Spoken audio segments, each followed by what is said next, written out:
Guys, this is Joshua Harmon Sr., real estate agent with Keller Williams Platinum Realty and the Harmon Real Estate Company. And today we're doing Ask a Pro 479 episode 2, where we interview local professionals that not only serve our community, but also add value to your properties, whether it's your primary home or your investment property. And today, our special guest, Ethan Gammill with State Farm. How are you, man? I'm good. How you doing? Good. So tell me a little bit about your background and what led you into insurance. Yeah, so I am originally a broadcast journalism major by trade. I went to Arkansas Tech University. That's where I met my wife. Okay. She was actually a couple years younger than me, so I was going to need to stick around Russellville once I graduated. Didn't really want to do anything with broadcast journalism just yet. Yeah. So I just started working for a small company. And then out of the blue, after I'd graduated a few months, had started full-time with this small company. State Farm agent called me. Asked if I wanted to be a part, and I didn't know if I'd enjoy it or not, but took a role with him. I was actually doing customer service right off the bat, wasn't doing anything sales related, but got in there and realized it was something that kind of fit what I was passionate about, helping people and just being able to meet tangible needs of individuals, and so decided, hey, this is something I want to do. And State Farm's been great. They've got an actual formal program to become an agent if you work for an agent. And that was kind of my path. Just kind of got in it, did customer service, moved up to sales, moved into an office manager capacity within that agency there in Russellville, and then had an opportunity to come here in Fort Smith to open my own agency. That's awesome, man. That's awesome. So how has that experience been so far? How long ago was that since you've opened your own office? Yeah, so we opened June 2017, and it's had its ups and downs. I do it again every day. It's been fun. But as a small business owner, which is what we are, basically they call us independent contractors with State Farm. You kind of call your own shots, you hire your own people, you train your own staff. So that has its challenges, finding the right people. Being the boss. That's right, being the boss, balancing this freedom that you have with trying to run a business profitably and sustainably.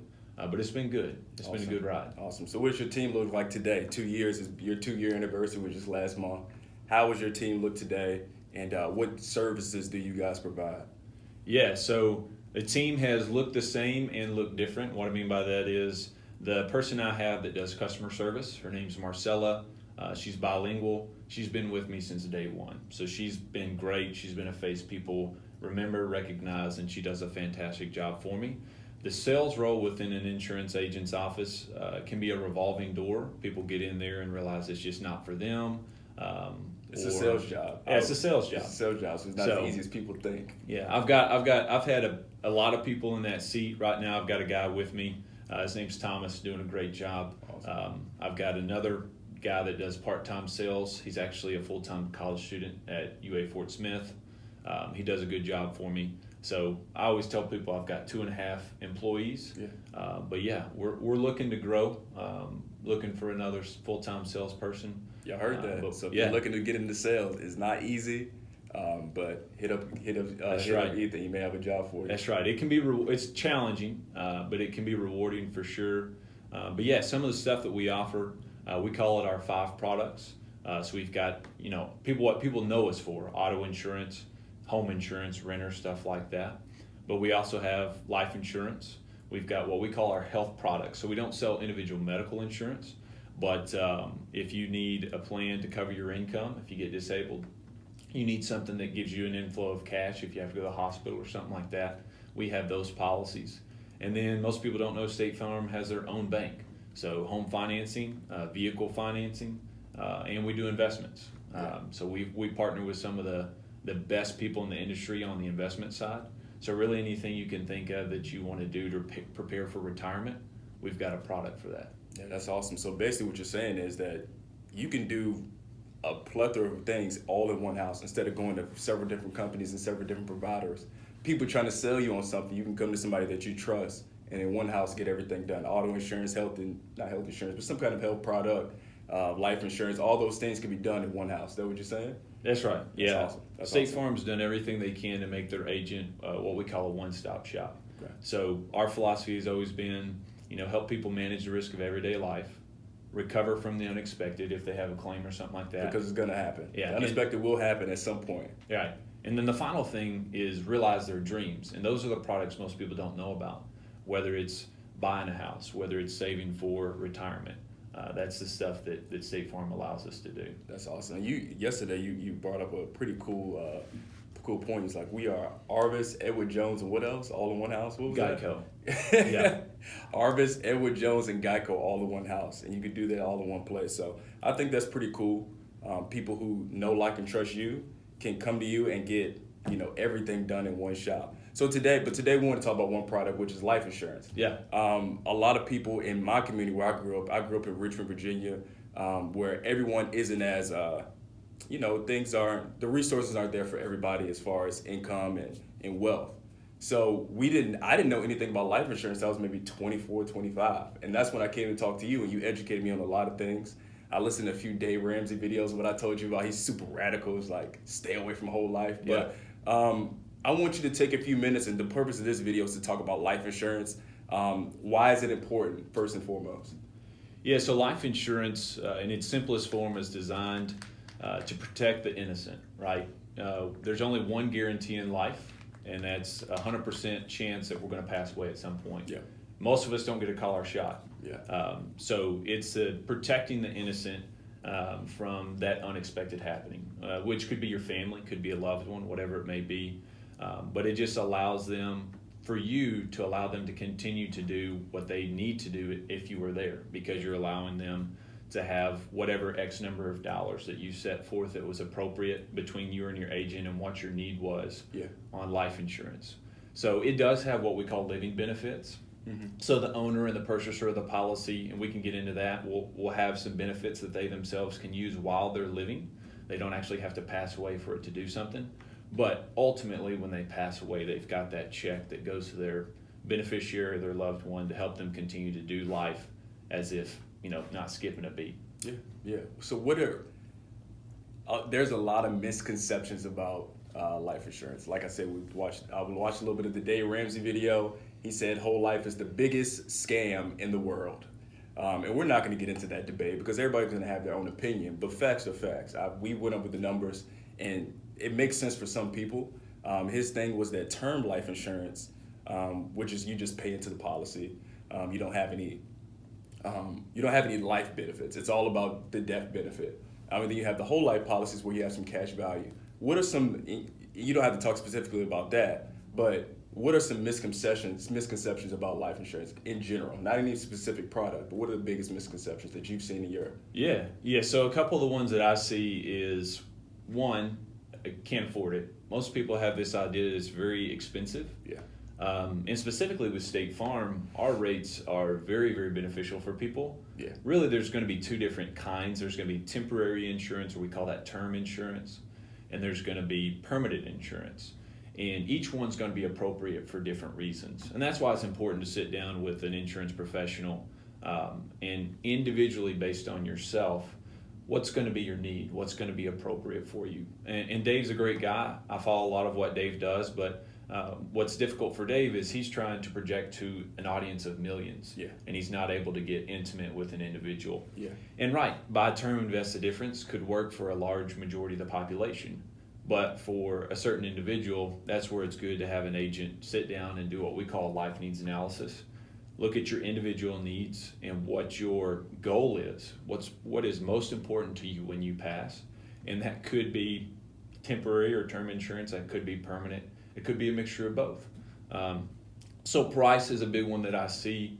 And then the other one is that people feel like they already have enough. Yeah. I talk to a lot of people who have some at work, and it's usually 2 times their income. And they're like, well, it takes me a whole year to earn 1 year's worth of income. If I've got 2 years worth of that, man, I'm going to be in good shape. My family will be fine. Well, when we begin to do that life needs analysis and we begin to ask what's most important to them, and we look at, I'd want the house to be paid off. Well, when we look at paying the mortgage, that encompasses all of their 2 years of income, or that just covers part of the mortgage. It doesn't even pay off the house. Yeah. And then they realize, they wouldn't have anything after that. So probably that it's too expensive, which is definitely not the case, and that I've got enough already, which sometimes is the case, but probably 90% of the people we talk to that already have a policy, and we do a life needs analysis, they find that they don't have enough, and we can help fill in that gap. You remember when we sat down, it was probably a year ago, maybe a little bit more than a year ago. And we start writing out what my family would need. And that's when I had 2 kids, not 3. Yeah. And we wrote down how much I would need for them to get through just 18. Let's just say I passed away just unexpectedly, just to get through 18, get to college, and then they'd be on their own. We were talking a lot of money. I mean, we were talking about a big policy. And I was just like, I think that may have been your form of life needs analysis that we did. We didn't go super into detail, but that was just a aha moment for me. And since then, I bought a few more properties, and I've been really intentional about the things I've been doing. Just because, like he said, maybe like a Dave Ramsey who has programs and different things like that, he's speaking to the masses, and he's speaking about more of a general case. But when I sat down with you, it was very, very intentional. It was very, very specific. And the amount of money that I needed to get my 3 kids through college, I'm like, whoa. It was like an aha moment for me. So the 2 things are price and then not knowing or thinking that you have enough. So price, what have you seen in the past? What is the cheapest life insurance policy on a monthly basis that you've written? That fit someone's needs, and it was like, hey, look, if you do this, you're pretty much set up. Yeah. So we follow what we call the 3 musts when we're talking to people about life insurance. So the number 1 must is that we get you, if we can, 100% of what your need is based on your individual perspective. Our number 2 goal is to get it in the product that you prefer, whether temporary versus permanent. And then our number 3 goal is to stay within the budget that is appropriate for you. Because the thing with life insurance, if you set up the most fantastic policy, but they can't afford it, then you've really kind of shot yourself in the foot because it's not in force when they take their last breath. Because that temporary insurance, if you can't afford it, you stop paying it, it's gone.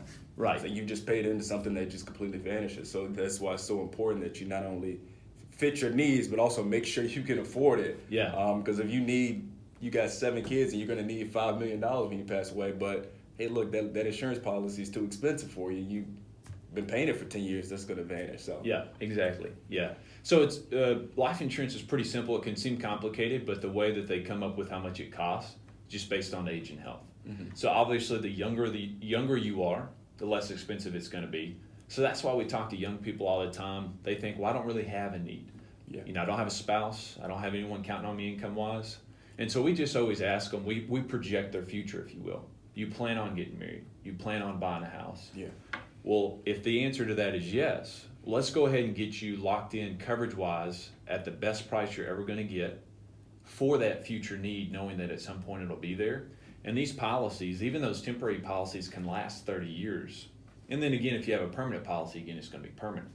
But yeah, we've done some as cheap as $12 a month, young folks, temporary policies. Yeah. And we've done some that, whatever the cost is, it's appropriate for them. The mixture of products that's appropriate for them, we do a wide range. So basically what you're saying is young people need to get off their butts and be more intentional about their lives. Because I mean that's just real. Because as you get older, let's just say you have a person that you talk to that's 24 right now, no kids, no health problems, no nothing. But they hit 28 and now they have a heart problem. Or they get in some bad accident now, anything that kind of alters their health. That insurance policy is based on your health, and not only your age, but also your health. They're going to make you do a checkup. Is that correct? That's right. They make you do all these things. So if your health isn't, let's just say you're a smoker. You weren't smoking at 22, but now you're 28, and you want to smoke a cigarette now. Your insurance policy is going to be significantly more. So it makes sense for people who are in our generation need to be more intentional about their future and their lives and kind of take control of that. And I've seen that happen a lot more these days because of YouTube and the internet, and it's more information available. But yeah, you guys need to, if you're, a younger generation, more of a millennial, be intentional. Go sit down with somebody. Hopefully you sit down with Ethan and talk a little bit about your insurance. But another misconception that I've seen just in my personal life and from my research, people say, well, I'm too old now. I can't get insurance. Is that true? Yeah, so there are specifically with the temporary policies, they're only designed to cover short-term needs. Mm-hmm. So for an older individual, a temporary policy is only supposed to design you to get to around the age of 75, okay? So if you're looking to get a temporary policy, your options may be limited just because of your age. You may already be 75. You may be close to it or past it. But the permanent products have no age cap, okay? Why is that? Well, the reason that they design it like that is the intent is State Farm and every insurance company feels like everybody should have some life insurance. So they don't want to put restrictions on it that makes it impossible for a certain demographic. So older individuals. So permanent insurance is going to be available regardless of what your age is. What most people don't realize is life insurance is the most effective way to pass on money to someone else. And the reason for that is there's really four main benefits. The check itself, when you pass away, passes on tax-free. Uncle Sam doesn't touch a dime of it. It bypasses probate. So if you didn't have a will, by no means does it go into your estate. It goes straight to who you meant it to go to, which is your beneficiary. It is predator and creditor protected, which basically means if you unfortunately find yourself in a lawsuit, they can't touch that money.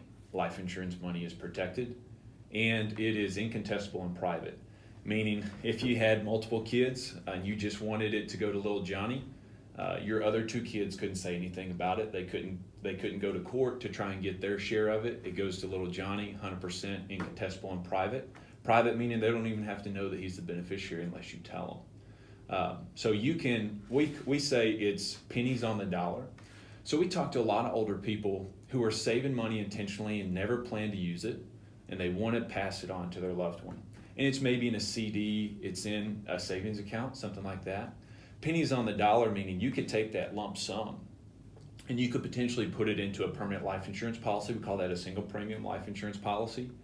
And you may get 50 cents to the dollar. So you may give us $10K and you end up with a $20K policy. Passes on tax-free, all the benefits we just mentioned. And most people don't realize that when money passes on to their loved one that's in a taxable status, their loved one's going to pay some taxes on that. So a lot of times they don't get 100% of what you are passing on to them. Uncle Sam's going to get his piece. So yeah. You can forget about complaining about Uncle Sam. Uncle Sam's going to get his piece regardless, and anything you put your money into. Yeah. So with life insurance, as long as you do it right, you can set it up to where it passes on tax-free, and pennies on the dollar, meaning you can multiply that money. So if the intent is truly you've got some never money is what we call it. I'm set, I've got income that's going to last the rest of my life. This is a bucket of money I want to pass on to my loved ones.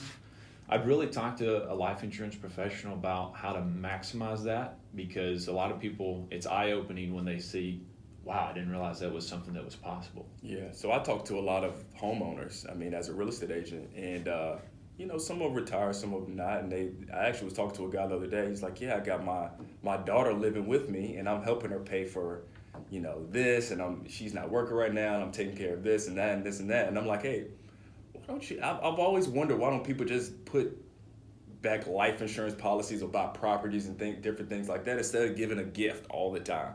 Let's just say you show up for Christmas and say, hey, look, we put $5,000 into a life insurance policy and it's worth $10,000 when I pass away. That's a pretty cool Christmas gift or birthday gift instead of just always giving money. Because you're giving money to somebody who's probably asking you for money, and they're probably not very financially literate at this point. So maybe a gift for some of our older listeners is to, give your family some life insurance policies. And maybe if you're a little bit older, it may be that. Do you go by whole life, or what do you call your product? So permanent is what we call it, but within permanent you've got whole life and universal life. Yeah. They both will be beneficial depending on what's important to somebody. But yeah, exactly. If you've got somebody that's wanting to help out grandkids, great-grandkids, whatever, the good news about life insurance is you can call the shots from the grave. Meaning if you think you've got a young person that you want to take care of, but they're not financially sound or literate right now, you can set it up to where instead of them getting a lump sum that you think they'll blow all the money, they get it in monthly installments for a certain period of time, and you call the shots on that as the owner. You can set that up when you set up the policy, so that's one of the benefits. And for some of the more fluent individuals out there, people are always trying to get around the gift tax. So $15,000 is the most you can give to anybody in any given year. And so what you can do is you can, purchase a life insurance policy with the intent of them to try to get more. And, there's not really gift tax exclusions on stuff like that. So you can fund it at whatever annual or monthly rate's appropriate. And if the death benefit that it spits out is what you want, then that's another great way to do it. Pass on tax-free all the other benefits that we already mentioned. Sharp dude, man. I've listened to some smart people, so I just regurgitate what they say and gather that information to help our clients. Well, you'll find a lot of experts, and they know everything. They're combative with everybody. Everybody's wrong and I'm right. So I like that you're willing to listen to what other people have to say, do your own research, and then implement that for your clients. So I think that's awesome.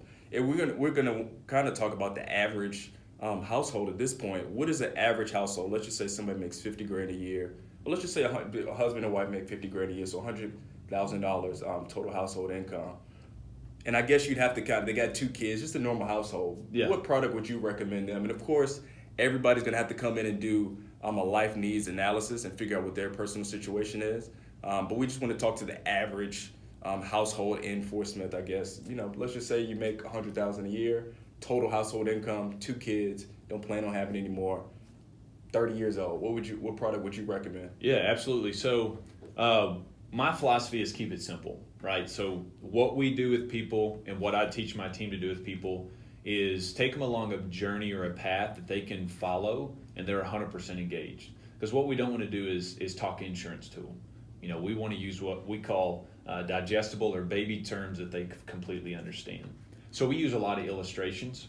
So there is 2 musts that we follow. So for a person, when we're talking to them for a life needs analysis, then we're suggesting that the absolute baseline or the minimum that you should carry is 5 times your income and pay off all debt. Now the reason for that is if we can get rid of the debt picture, their surviving spouse's income is going to stretch a lot further because there's less monthly bills. Yeah.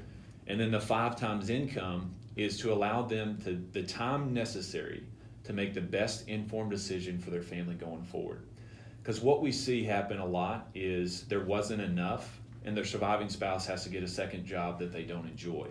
Or they have to, maybe they're a stay-at-home mom and they have to go back to work. Yep. So what we want to allow with the 5 times income is the time necessary to make the best informed decision. So if the stay-at-home mom wants to go get a degree or a second degree, they've got income coming in that they don't feel pressure and that they can make the best decision that they're going to do something they enjoy going forward and they're going to be able to take care of their family. So that's kind of the minimum we suggest. Yeah. And then from there, we talk at what we call the wish list. And that was some of the stuff you and I talked about. Yeah. If something happened to you yesterday, we don't ever wish ill on anybody. If something happened to you yesterday, what do you want for your family? And some people it's like, well, I want college expenses taken care of for my kids. I want to leave money to a church or a charity. I want to leave money to a loved one. And so once we figure out the minimum, 5 times income, pay off all debt, plus what their wish list is, that lets us know what their life needs analysis is. So somebody making $100,000, if that's truly what they're making, then the minimum they should be carrying, 5 times income is $500K. And let's say they've got a mortgage at $150K and some other debt, maybe $200K in debt, then that person should carry at least $700K, and then anything else that's important to them could increase that number. And then from there, we use an illustration of something that people do every day, which is filling up their gas tank. Yeah. If you went to the gas tank, you're on empty, would you put $10 in and hope and pray you make the next trip? Would you fill it up halfway and feel confident you can make that trip? Or would you fill it up the whole way and have a guarantee you're going to make whatever trip you're needing to make? And depending on which one they pick, that lets us know if they're a temporary kind of insurance person or a permanent insurance person, what's important to them. And then we'll kind of draw out a timeline of their life and let them know how much you need in life insurance is going to change. At a certain period of time, you're going to need a lot. Like in your season of life, you got 3 kids counting on you, a wife counting on you, you've got debt because you own properties, whatever it may be. You may need $1 million plus in life insurance. But as you get older, the kids get out of college. They're no longer counting on you. Maybe you've retired, and so some of those needs that you have are no longer there. Yeah. So we always suggest the part that you're always going to want to have that in permanent insurance. And then the part that can fluctuate, that's debt or kids counting on you, whatever, that's absolutely fine to have in temporary, because if you outlive it and it goes away, if your insurance professional did it right, then you're no longer going to need that much. Yeah.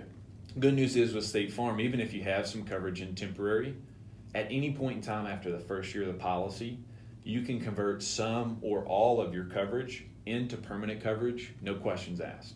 So your health is determined on the front end. We let you keep that health qualification at any point in time down the road.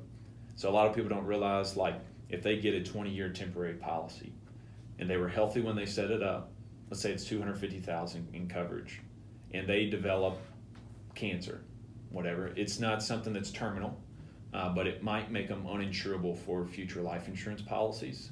They can take the 250 they have with us, convert some or all of it to permanent. The only premium we charge them is how old they are when they do the conversion, and they keep the same healthy rate they had when they were 25 or whatever when they set it up. That's crazy. Yeah. So the flexibility of a State Farm pretty much allows you to fit what your needs are at the moment. Because, I mean, when you're 26, 27, 28, 29, your life is drastically different than when you're, later on in life, your 40s, 50s, and 60s. And the fact that you guys allow people to kind of change things as you go to fit your lifestyle is awesome. Because I've heard of some people make the case that, hey, look, once you start off in term life, you're just in term life, and that's just what it is. But you're allowing people to take some of that benefit, maybe not all of it, because it is still a term life policy. It is a temporary policy. But the fact that you allow them to transition that into a permanent policy is pretty awesome, to be quite honest. So, and another thing that stuck with me is that you're saying that somebody who makes $100,000 a year, and obviously they're going to pay some taxes on that and different things like that, they at least need $700,000. That's just like the baseline. And of course, some people want to send their kids to Harvest Time Academy. They want to do different things like that. So that can easily be $1.5 million. It could easily be $1 million policy, right? Yeah, it shocks a lot of people when we get to the end of their life needs analysis. I've not had very many people say, yep, that's what I was thinking in my head. They're like, wow, I didn't realize that that's how much I needed. And then when we begin to look at what's going to work best for them, budget-wise, we can always usually find a solution that gets them 100% of what they need, which is we set our number one goal, at a price that fits their budget. Whether it's all in temporary, and then as life changes, maybe they get rid of a car payment and they've got more disposable income, we get back together and we move some of that to permanent because ultimately they wanted some permanent insurance. Then we can do that. So, we want to set up what we call a life insurance plan, not a life insurance policy. Life insurance plan meaning that we want to meet with people periodically and see how life has changed and let their policy change with them so that it's always fitting their need. Life insurance policy to me is that guy that knocks on your door, talks to you about life insurance, sells it to you, and you never see him again. You have no idea who to contact if you have any questions. Yeah. We want to fit it to where it flexes and molds with you, and the need can surprise people, but almost always we find a way that makes it affordable for them. That's awesome, man. That's awesome. Well, we don't want to give out too much information because it'll kind of confuse you. And like you said on the front end, you need to get your life needs analysis done so you know what's right for you. So he gave you pretty much the baseline of what you need to know. Hopefully this was an aha moment for you guys to realize that one, is affordable. Two, what you think you need what you think your family needs now may be significantly more than what you think. So you need to come in, get a life needs analysis done, sit down with a professional. Does it cost to sit down with you and have a conversation? Nope. So free. We will give you soda or water when you come in. So he gives you a free water. He'll sit down with you and do your life needs analysis. Why not use that advice? You can go to a lawyer. They're going to charge you a retainer fee. You're going to go to a financial advisor. They're going to charge you a retainer fee. You can sit down with this guy and his team, and they can tell you exactly what you need. And at that point, you can make an informed decision and do your research and then implement that. But you need to do something, right? Like most people aren't doing anything. So I think you coming in giving them information, basically what you're saying is do something. Mm-hmm. Do something for yourself and for your family. So how do the listeners get in contact with you? Yeah, so they can call us at the office. Our office number is 479-783-2588. But when we're talking specifically about life insurance, because we said that we show a lot of illustrations to keep it simple, what we want to avoid is analysis paralysis. We don't want to give them too much information. They're like, well, I don't know what decision to make. Because it's a lot. Yeah. So we follow what we call the inverted pyramid, means that we ask a bunch of questions up front so that there's really only one solution. And it's obvious to the customer that that's the one solution because we asked what's important to them.